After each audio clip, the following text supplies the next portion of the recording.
Good afternoon, everyone. We are the group from 12 NYU Programming, and this is our flowchart. Before I start, here's our group member, Leonard, Marjun, Nate, and myself, Ezekiel. Before I start, this is our sample screen. As you can see, we have the enter number A, enter number 1, enter number 4, and the square of it, and the repeats section so we can see if there's an error with it. And as you can see, we have a choice to repeat it again because not everything is correct with it. So let us start. So first, we will ask you to input must be an integer. In enter number A, as you can see, you should enter a number integer.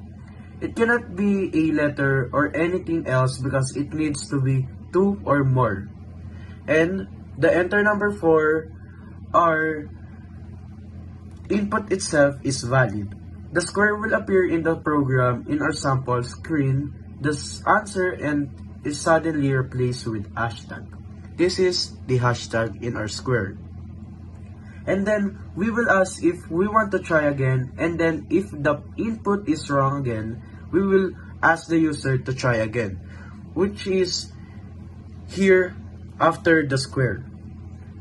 We will ask the user to try again until the input is correct. After that, if yes, we will ask for input again, then we will put the square again. And when the user inputs N or N, the display will say, these programs end here, then bye, and the end of the program itself. As you can see, here's the square, and after the square, do you need to repeat it? Invalid choice, try again, and you will just say no to the program it ends. So that's all. Thank you for listening.